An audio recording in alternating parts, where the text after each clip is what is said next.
नमस्कार दोस्तों। पहले गौतम गंभीर और अब जयंत सिन्हा। एक एक करके बीजेपी को झटके पे झटके मिल रहे हैं, क्योंकि पहले गौतम गंभीर ने कहा कि वो अपनी राजनीतिक जिम्मेदारियों से अब संन्यास लेना चाहते हैं और अब जयंत सिन्हा ने यही बात कही है। एक दिन में बीजेपी को 2 झटके मिले हैं, लेकिन दूसरी तरफ नीतीश कुमार के साथ रैली के दौरान मोदी जी ठहाके लगा के हंसते नजर आ रहे हैं।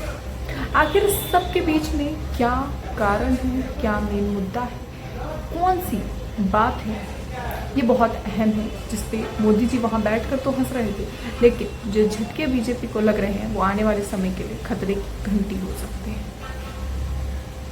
आखिर क्या है पूरा मुद्दा, सबसे पहले वो जानिए।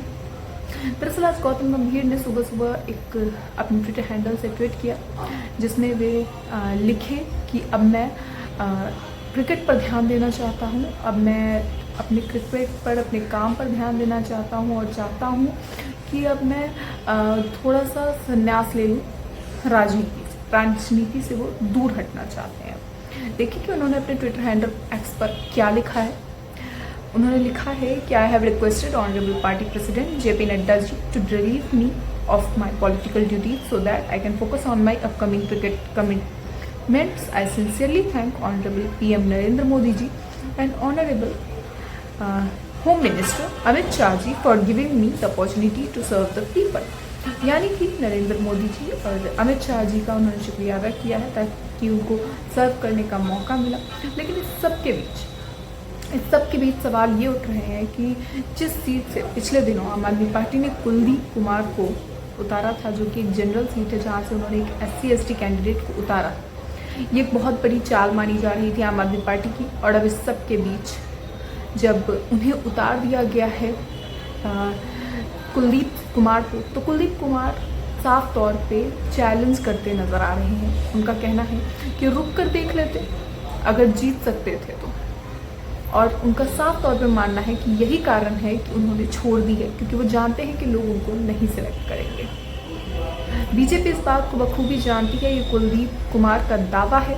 और वहीं दूसरी ओर अब जयंत सिन्हा जो है उन्होंने भी छोड़ दिया है पॉलिटिक्स से, अब संन्यास लेने की बात कही है। उन्होंने ट्वीट करते हुए लिखा है, आई have requested honourable party president Shri JP Nadda ji to relieve me of my direct electoral duties so that I can focus on my efforts on combating global climate change in Bharat and around the world. इन्होंने English में लिखा है, मैं आपको हिंदी में सारी बातें बताती हूँ कि आखिर उन्होंने क्या लिखा है। लिखते हैं, मैंने माननीय पार्टी अध्यक्ष श्री JP Nadda जी से मुझे मेरे प्रत्यक्ष चुनावी कर्तव्यों से मुक्ति करने का अनुरोध किया है, ताकि मैं भारत और दुनिया भर में वैश्विक जलवायु परिवर्तन से निपटने पर अपने प्रयासों पर ध्यान केंद्रित कर सकूं। बेशक मैं आर्थिक और शासन संबंधी मुद्दों पर पार्टी के साथ काम करता रहूंगा, जारी रखूंगा। मुझे पिछले 10 वर्षों से भारत और हजारीबाग के लोगों की सेवा करने का सौभाग्य मिला। इसके अलावा मुझे माननीय प्रधानमंत्री श्री नरेंद्र मोदी जी, माननीय गृह मंत्री जी अमित शाह जी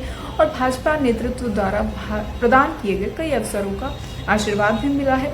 उन सभी के प्रति मेरा हार्दिक कृतज्ञता है। जय हिंद। भाषा जो है वो कुछ काफ़ी सिमिलर है दोनों के जब आप ट्वीट्स देखेंगे तो आपको लगेगा कि काफ़ी एक दूसरे के साथ मैच कर रहे हैं। और इस सब के बीच जो सबसे अहम चीज़ है वो ये टाइमिंग। दोनों ने एक साथ ये बात कही। आखिर क्या कारण हो सकता है दोनों के एक साथ इस बात को कहने का? वहीं किस बात को लेकर बिहार में ठहाके लगा रहे हैं मोदी जी, आपको ये भी बता देते हैं। दरअसल पिछले दिनों जो खेल नीतीश कुमार ने किया था वो अब मोदी जी के लिए हंसी का विषय बन गया है। जी हाँ, एक तरफ बीजेपी ने जब कहा था कि अब नीतीश कुमार के लिए हमेशा के लिए दरवाजे बंद हो गए हैं, तो उसी बेशर्मी के साथ अब वो एंट्री भी कर चुके हैं। ये जनता कह रही है, और अब जनता का ही कहना है कि ये किस तरह की बात हुई कि नीतीश कुमार स्टेज से खड़े होकर ये बात कह रहे हैं कि हम बीच में थोड़ी देर के लिए गायब हो गए थे, लेकिन अब परमानेंट रहेंगे, अब छोड़कर नहीं जाएंगे पार्टी। और इस पर मोदी जी ठहाके लगाकर हंसते नजर आ रहे हैं। दोस्तों एक तस्वीर देखिए जरा, आपने तस्वीर देखी, अब BBC की एक खबर देखिए जहाँ पर लिखा गया है कि नीतीश कुमार ने कहा आप पधारे हैं यहाँ तो हम लोगों को बड़ी खुशी हो रही है, आप पहले आए थे और इधर हम गायब हो गए थे, अब हम फिर आपके साथ हैं। ये बोलते हुए खुद नीतीश कुमार के चेहरे पर भी मुस्कुराहट थी तो प्रधानमंत्री नरेंद्र मोदी भी खिलखिलाकर हंसने लगे। इसके बाद नीतीश कुमार ने कहा हम आपको आश्वस्त करते हैं कि अब इधर उधर नहीं होने वाले हैं, हम रहेंगे आपके साथ ही। अब लोग तो 2005 से लगातार एक साथ ही हैं, मिलकर बहुत काम किए हैं। वो बोले आपके द्वारा जो काम हो रहा है और राज्य को जो काम हो रहा है, हम चाहते हैं कि सबकी आर्थिक स्थिति बेहतर हो, सब लोग आगे बढ़ें। उन्होंने कहा है कि इस बार के होने वाले चुनाव में 400 सीटें पार जाएंगी और हम सब मिलकर एक साथ आगे बढ़ेंगे, हमें पूरा विश्वास है। अब इस विश्वास के साथ नीतीश कुमार ने एनडीए के साथ हाथ तो बढ़ाया है, लेकिन पिछले दिनों कयास थे कि वो पार्टी बदल लेंगे। आने वाले समय में क्या बदलाव होते हैं ये गौर तलब होगा। इसे लेकर आपकी क्या राय है, अपनी राय कमेंट बॉक्स में जरूर बताएं। ऐसी और खबरों के लिए देखते रहिए मौलिक शक्ति।